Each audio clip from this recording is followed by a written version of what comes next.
Hi, it's Heather with the Leadership with Heart podcast, and I am really thrilled today to have Jane Grote Abell on the show.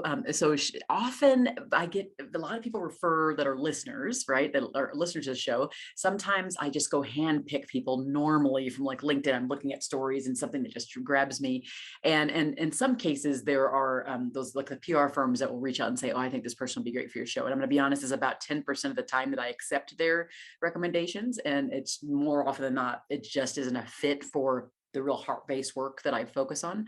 But in this case with Jane, I loved the description they provided. Really had a lot to do with the social responsibility that her organization that's focused on pizza, but then she has like nonprofits and she's done all kinds of different cool stuff, which I wanted to talk a little bit more about, was something that really spoke to me as an organization that leads with heart. So Jane, that's why you're here. Awesome. Thank you. Thank you so much for having me. I'm very inspired by your work. Thank you. Okay, so for those who are listening, tell us, where are you right now in your leadership journey? Every day is another day of growth, and I think just continuing to stay confident, and stay in humility in a leadership role as I continue to grow. And that's been our journey. So I'm second generation. I grew up in the family business. I literally right behind our very first pizza restaurant on the south side of Columbus. But I would say I fell in love with the people before I fell in love with our pizza. I was the little girl on the front porch because we ate at breakfast, lunch, and dinner. That was just like, I hate Donato's pizza. And my dad would come out and be like, you can't say that. But I also was the little girl that he would take out under the sign and talk about Donato's being around the world and how we were going to make a difference on every block that we did business. And in my pajamas under that sign, it just resonated with me for whatever reason. It was part of, I think it captured my soul. And so I grew up in operations. I worked in our stores very early on, all through high school, through college. And when I graduated in 1988, I started what would typically be a human resource department, but I started our people department way back then, before it was cool to say, and became our chief people officer. And I graduated from The Ohio State University in organizational design and communication, but the reality of what I really wanted to do was keep our culture and our spirit and our soul of our company true to who we are. Donato's means to give a good thing, and our mission statement is to promote goodwill. And so everything we do is based on love and treating others the way you want to be treated. And that's what I fell in love with. So I journeyed through that as our chief people officer. And then McDonald's approached us, and we had about 145 restaurants at the time in the late 90s, and they were doing their meal occasion strategy. And I say this to say where I've come since then. Mm-hmm. We were not looking to sell, but decided, actually my dad's very first response was, wow, we have an opportunity to influence the world's largest restaurant company on how to do business based on love. And that is quite an aspiration. Not that McDonald's doesn't, but for us to be able to influence them was my dad's first response, which was cool. And so we ended up selling. We were with McDonald's for 4 years. During that time, and I write about this in my book, I lost my soul. I started, excuse me, in my leadership journey, probably trying to define myself more for what my boss wanted versus what my customers and what the people in the company needed. And so I lost myself, and I write about that in the 4 C's and what got me out of it. But then I got promoted into real estate and marketing and franchising. And then things didn't work out very well with McDonald's. So McDonald's was going to sell or close the company. And that's a whole nother chapter in my book. Oh my gosh. And so my dad and I were the last ones left in the family that were still in the business. So I put together a team and asked my dad if he would buy the company back with me, and told him I really needed him because he's a visionary, but I really needed his money because I did not have enough. And so we bought the company back. I became president and COO, and then moved into the executive chair role when I started becoming a little bit more external ambassador facing for starting our nonprofit. And that is a long answer to your question, but it's been a journey of working in a family business, selling a family business, buying the family business back, and just working differently in a family business. I say now, I think we are a business that has family in it. I love that. That's a great way to see it. And what a great journey. I mean, Ooh, we always think that, like, we say that companies are built off of it's really a lot of the adversity and challenges that we face, right? And if it was all smooth, I mean, McDonald's itself, any of those, if you look at the history of all those companies, they were all filled with tons of battle and challenges and things, right? And so, but it does form you, right? It forms you as a person, it forms your organization. And I love the fact that your focus and even your father's commitment to that, of holding on to kind of the values and like what you stand for, and then this idea of the nonprofit part of really saying, I'm going to put my money where my mouth is, and I'm going to start to really put, say, like, how do we extend this concept of love in business, but in a nonprofit space that really impacts and has impacts communities. By the way, did I ever tell you I'm actually from Columbus, Ohio? I was You born. are? I am. I was born there. I left there when I was 9 years old to go move to Las Vegas, where my dad was going to be a stagehand there at a hotel. So I've only been back a couple of times since then, but I'm from Columbus. Oh my gosh, where were you born? Where? It's this horrible. When I mostly grew up really close to Ohio State, but I can't Oh, remember. I know, yeah, it's like Clark something. I don't even know. Isn't that horrible? I should know that, but not I think I horrible, but forgot a when lot you, of the history. My mom would know yeah, it. when you come back, I'll take you to our nonprofit, treat you to a pizza, and then we'll go see where you were born. I love that. Yeah. So when we come back, I'll be remembering that. Okay. So I'm curious to know, for like, where this vision and the nonprofit, and then how it all got, just, I mean, this building, you got the building, and then you have all these nonprofits. So explain a little bit more about what happened there. Like, how'd that happen? Why did it happen? What was the catalyst for that? Absolutely. So I mentioned earlier, like part of our promise is serving the best pizza and making our customers' day a little better.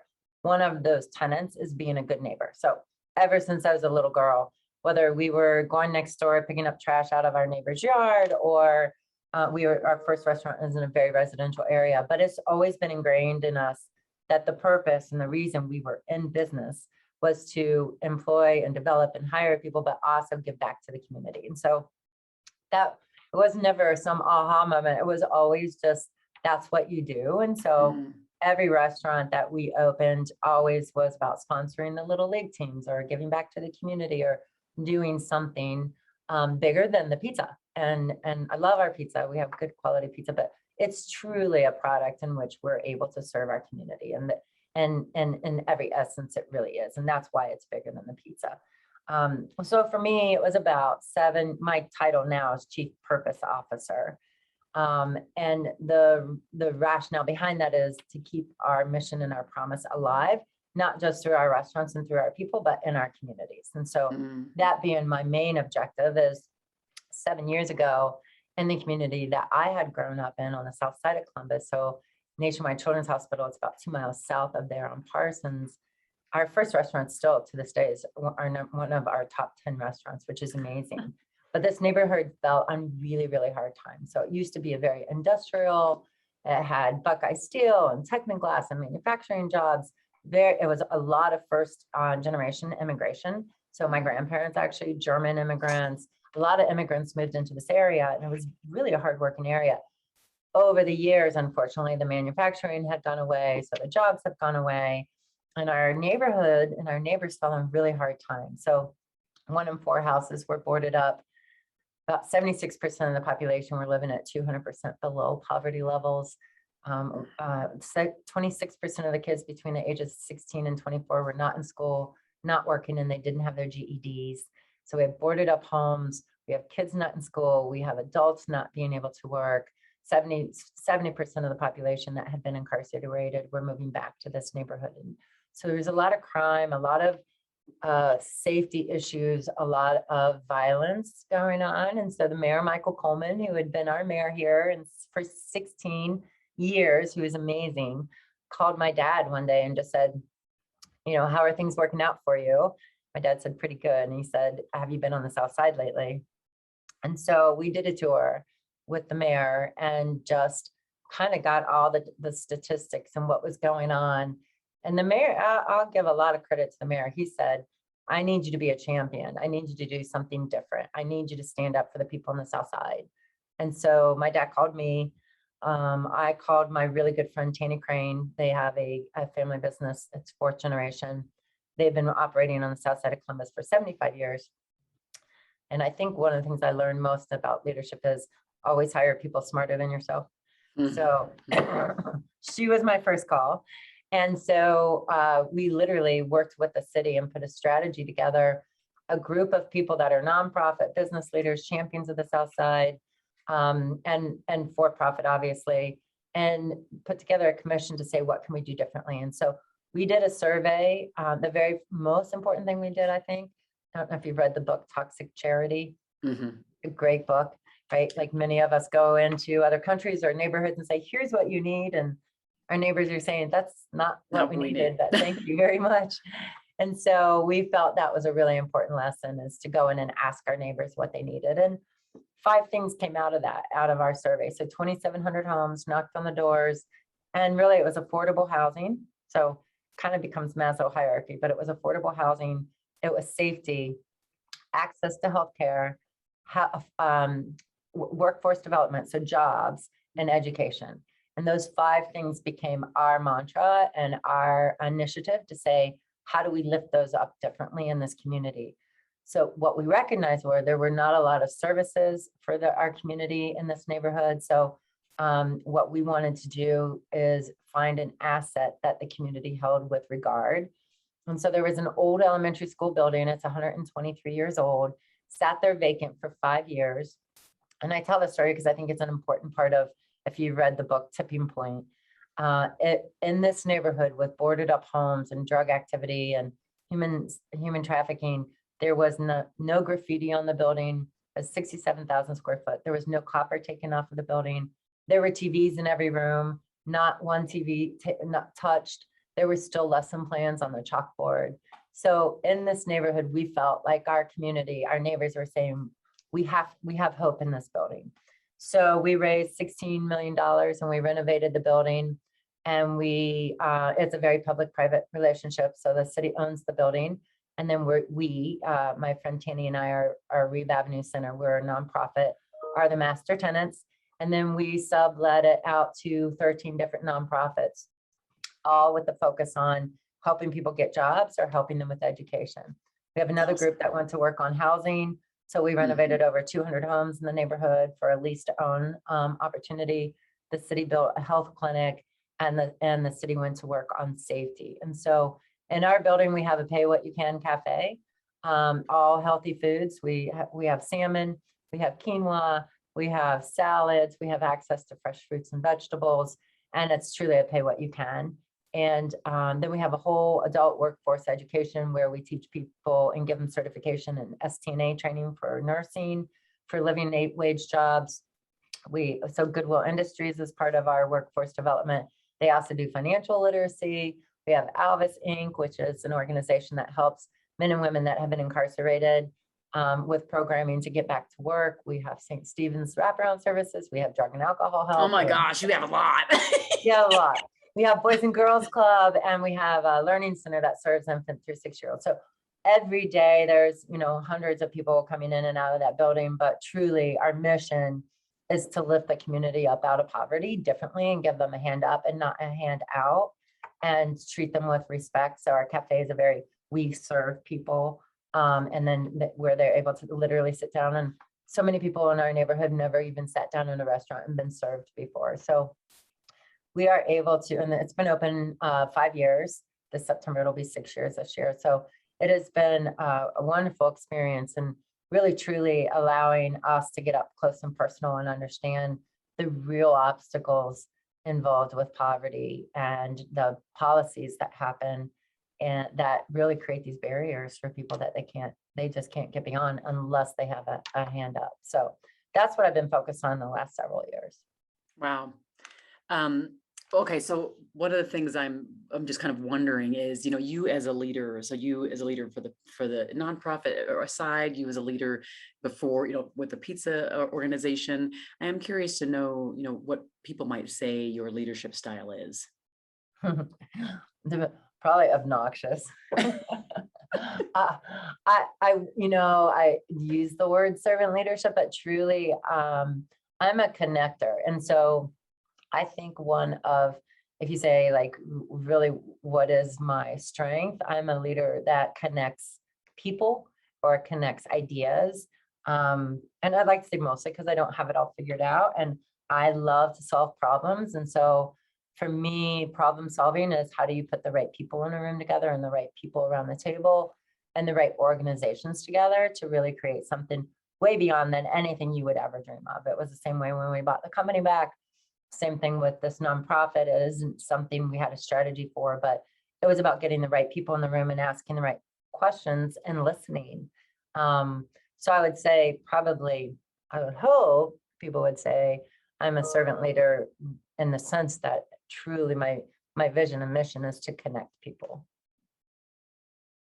I think that's amazing. Well, we need more leaders like that too. Now I am curious because it's obviously with all that you said, it's like, it's obvious you're a leader with heart. There's just, your focus is there, your heart's in the right place. It started from the right place. And now's the time I wanted you to talk about a time when maybe you weren't the leader with heart, you didn't really necessarily demonstrate caring leadership. And it's a specific exchange or a specific example that I'm looking for you to share with listeners. And tell us a time when you weren't that caring leader, but then, I mean, what did you do to become more enlightened, to come out on that other side of that? Well, I would say for me personally, anytime I find myself, and it's usually afterwards, in a place where I'm not leading with love. And one of our tenets for agape capitalism is lead with love, treat others the way you want to be treated, and you'll end up doing the right thing. And that's what we believe in agape capitalism. So I find when that shadow is over me is typically when I'm not grounded, I'm not walking in my faith. For me as a faith-based person, and I get caught up in my own ego. And every time it's right. Like when it becomes a little bit more about me or what I'm able to do versus what I believe my purpose of being on this earth is for. And when you start blending or allowing that to become gray, when I do, I Mhm. lose sight on what can truly be accomplished. And so Can you think of a I specific story? have a million stories, but one in particular was during the McDonald's days. And again, it wasn't by any means anyone's, McDonald's people are great people. It was just a clash of cultures. And I was our chief people officer, and our new CEO who came on board, and RIP, his name is Bill Rose. He was a wonderful man, but he didn't like me very well. And so I get that, right? Family business, they buy us, and he's kind of like, ugh, I have to deal with this family member. All the other family members left, but she won't leave, kind of thing. And I'm a very opinionated person. So at first I would walk in and say, we can't do that. That's not our culture. It's not who we are. And I would say, and I said this to him before we ended up parting ways, but he's just like patting me on the head, like, oh, like you're driving me crazy, like go back to your office. And so I had enough of those experiences where I started questioning myself and I lost confidence in myself. And excuse me, I started becoming, I'll say paranoid, or working in fear. And I wasn't afraid I was going to lose my job, which is an interesting thing because I had a contract, an employment contract. I was just afraid I wasn't able to add value anymore. And so I started operating differently. And it was probably a good full year out of our 4 years with McDonald's when I recognized I would make decisions based off of what I thought other people wanted to hear versus making decisions or recommendations off of what was the best interest of our people and what was the best. And here I was our chief people officer. So that's a really horrible place to be in because your shadow casts long, right? And I'm 6 foot, so it casts really long. And so I just started working in fear and I became paranoid, and it became sincerely much more about me because I was trying to fit in this new organization and trying to figure out what the culture they wanted. And so I started operating differently. I started dressing differently. I think they call that code switching. For me, it was I remember driving up to work saying, okay, this is who I have to be when I walk in these doors. And that felt really unauthentic. Like I'd never had to do that before because it was a family business. And so we were in the process of making a decision for one of our markets because we were never a public company before, but being part of a public company, sometimes you have to make decisions for the street and the quarter and send messages. And so one of the decisions was we were going to have to close an entire market.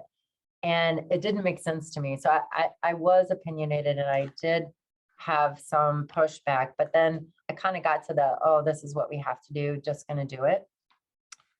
And I don't know if you've ever worked in fear, but working in fear, sometimes you work longer hours your head's not clear, your decision-making is not clear. And so it was 3 in the morning, I was at the office, which I don't recommend. I was just working all the time. And my kids remember that, because I missed a lot. And so I remember it was as if, and I wasn't very grounded in my faith at the time. So, but it was as if, the lights came on and just said, what are you doing and where are you at? And what are you really trying to accomplish? And so I ended up changing. I looked in the mirror and I just didn't like who I was anymore. And I recognized looking in the mirror that I didn't even recognize myself anymore. And I wasn't doing anything unethical or lack of integrity. I just wasn't being authentic to myself anymore. And so I scrapped the plan we were doing, put together a whole different plan with a team of people, which is a different story in the way that we treated people and saying, this is what we need to do in order to make it happen. But it was much more of and it was a public, professional learning, but it was much more of a personal learning for me, because I think when you start losing your voice, and you don't have, I talk about the 4 C's in my book. So having the character is important. Having the courage to live your character and your values out loud is very important. And when you lose your voice to do that, then you kind of become, I would say, a little bit more surrounded by people that aren't willing to confront you, and you conform. And that's what happened to me. I ended up conforming to the ways of what the new work world was versus creating change and making a difference. Well, thank you for walking us through that. I think there's probably many times where whether it's going through a merger, it's going to a new company, it's trying to fit in, it's trying to feel like we belong, that we might lose ourselves in situations. I'm glad you were smart enough at some point to kind of make your way out of it and figure out what your North Star was, and really to move towards that and making the bigger and larger impact you have. So kudos to you for doing that. It takes a lot of, I think, self-awareness, foresight, courage to work your way through that struggle like that. Or just completely surrendering and down on your knees, not knowing what to do too sometimes. Exactly. I agree totally. Really, really. You kind of have to just empty yourself out, don't you? And just say, okay, it's your will, not my will. Yes, totally get that. Exactly. So we're at the point now, before we go to the kind of the final part of the episode, is where you get to turn the tables and ask me anything that you might want to ask. It's any question that you have that you'd like to ask me, and then I'll answer it. So again, no guardrails on that. Well, thank you for allowing that, because I think one of the questions I get often asked, which I just shared with you, I didn't do a very good job balancing my life with my kids. And you have 4, right? One daughter and 3 boys, and off to college and still elementary school. So how, I think for the listeners, but also I'm a grandma now, so I'm reprioritizing my life. And how do you do that in a way that you're able to be present and in all capacities of your life? I'm definitely not a liar. So people that know me here know I'm fully real here. I would say that that's a constant balancing act for me. I'm constantly recalibrating to try to provide more of that space, where first I'm taking care of me, because I can't be present unless I'm taking care of me. And so I'll feel myself slip, either like a levels of anxiety or something that's in my body, like my shoulder starts hurting or something that just changes. And I know that it's the stress that's making its way through. And so in order for me to be present for others, I have to take care of me first. So I think that's the first thing, is just trying. I try to be very intentional about working in that time that's for me. And then also setting, the ground rules, the guardrails for myself that says I'm not going to have my phone over here. I'm on this day, I'm not answering phones at the dinner table. I don't have my phone, just having those types of things. So I know that there is presence at moments every single day when there are certain things we're doing and the kids know it. Again, am I perfect with that? Absolutely not. There are certain things I just don't. I mean, like I said, the phone at the dinner table does not happen. The phone on Sundays, I really, really try to minimize it and leave it in another part of the house. But other than that, I during the week, I have to be better at it. And it's just a constant refocusing, recalibration. And my kids are so good. Don't you love teenagers too? They are so quick to tell you exactly where you're standing. They'll let you know if you're not living what you say, and make you, if you're a hypocrite, they'll tell you, and it's up to you to say, okay, I'm rebalancing now, and I'm going to be better. So thanks for asking that. Yeah, thank you for sharing that. So for those who are listening now, who, gosh, I mean, boy, you've given me a lot of inspiration and just a lot to be thinking about as it relates to thinking outside ourselves as leaders and the work that we're focused on day to day and really trying to impact people that have a different lived experience than we do. For those who are listening right now, might need a little extra motivation or some inspiration or enlightenment. What might be a couple pearls of wisdom you'd leave them with today? Mm. Well, when I talk about the four C's, I talked about character and courage. The other two for me are conviction and compassion. Um, and I think the reality is have the courage to do something and take a risk that maybe scares you a little bit and challenges you, so that you can constantly grow. For me, it was conviction because I had to, before we bought the company back, my brothers and sisters and my mom all decided to do other things. I had to make sure that I was doing it for the right reasons. And that having conviction for what you do, I guess, people say if you love what you do, you never work a day in your life. And the reality is we all are going to work days in our life, no matter if we love what we do or not. But that was a really critical point for me to say, I have to make sure I'm not doing it to make my dad proud or the wrong reasons, right? Why was I really buying the company back? And it truly was for our people. Honestly, we had 5,000 people.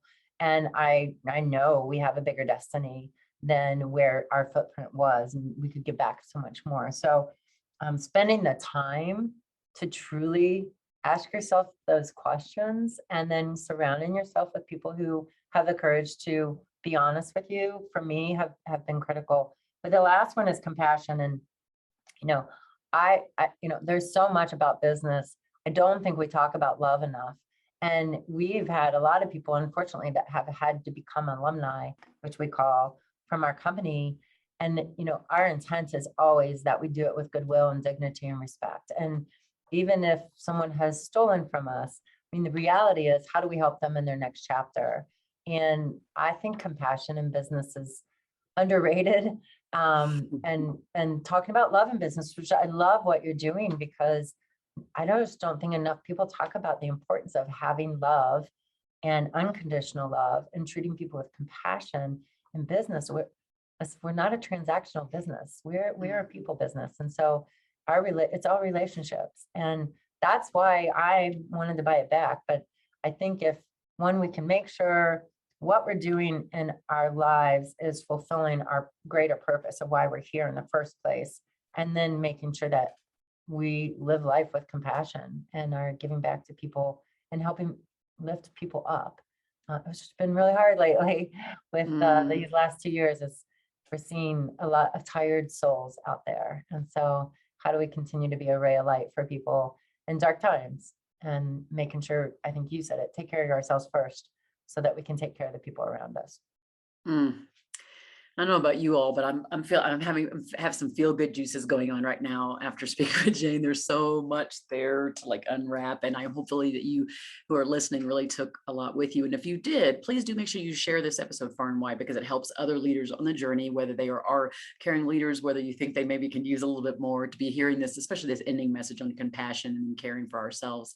And then also don't forget to write your 5-star review on Apple Podcast if you that's where you listen, or wherever you might listen. It's so important. We are moving up on the algorithms for management leadership podcasts, and you doing that, you taking that one action is something that can really help. Jane, this is really good. I'm so glad I said yes. I'm glad you did too. Thank you. I feel very honored. I appreciate it. It's been awesome. And, thanks everybody too for listening to Leadership at the Heart podcast. Be well.